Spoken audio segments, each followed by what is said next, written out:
What is the strong force? Well, almost 100 years ago, we discovered that protons have charge, right? That's why we call them proton. They're positively charged. And that charge would repel them from each other. If you take two magnets of the same polarity and you push them together, they will repel, right? So when they found this, they said, you know, the repelling power of, it's called the Coulomb force, is very, very strong. How can the atoms stay together? Atoms should have never formed. And so to solve this problem, they said, oh, well, gravity is not strong enough because at the time, they didn't have black holes. Right?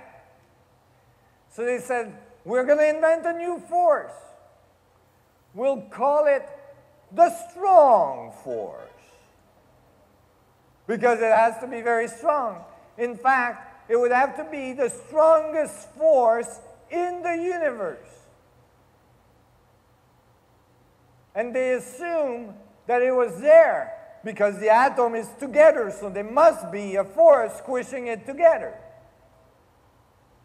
But they give no physical understanding, no physical meaning, no source for that energy. They put the strongest energy in the universe in our equation without saying where it came from. You know? And then they said the force is mediated by gluons.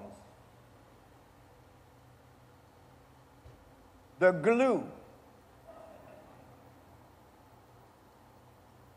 Okay. One way to do physics. I call it physics as you go. You got a problem here. You just put in the strongest force in the universe. Don't worry about it. You calculate the mass of the universe, you're missing 96% the mass of the universe. Oh, you just invent dark matter, you put it in there. Oh, look, the equation works now. Don't worry about it. Right? So they invented the strong force, and they said, they calculated how strong it would have to be, and they made it exactly the strength it has to be to compress the protons together. And then a big problem occurred.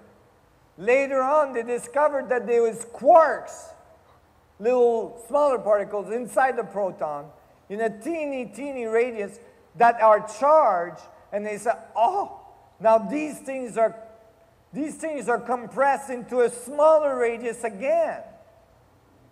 We need a stronger force than the strong force. But they couldn't really call it the strong, strong force. I mean, that just doesn't look good. So they came up with another scheme. The color force. It's nice, it's artistic, you have colors.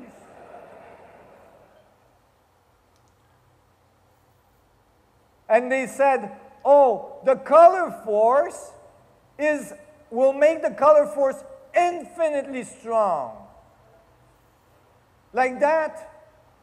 If we find anything smaller, now we have infinitely strong force to deal with it. But think about it. If you have an infinitely strong force compressing into a small volume, squishing, confining into an infinitely small or a very small volume, what does that make you think of? A black hole. That's right. How do you say black hole in Spanish? Awareness? I'm not going to even try. I'm going to have to tap into the vacuum of Spanish language.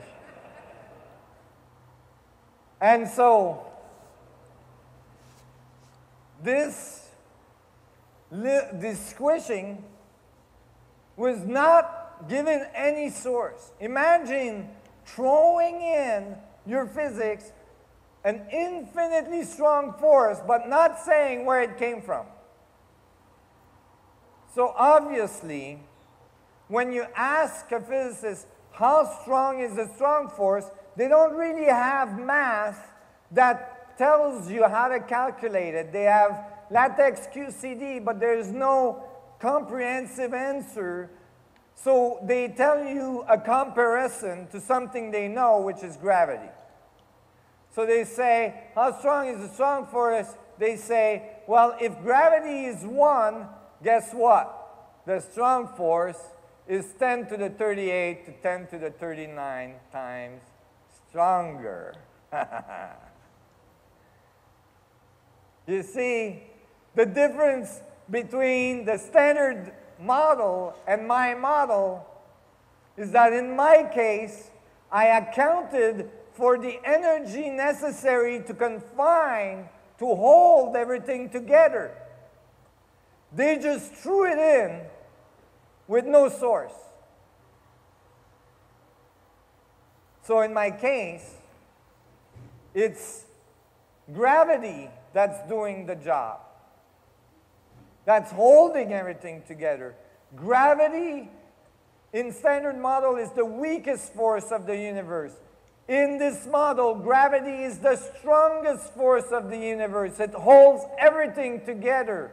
It is the vacuum curving. It's the vacuum spinning towards singularity.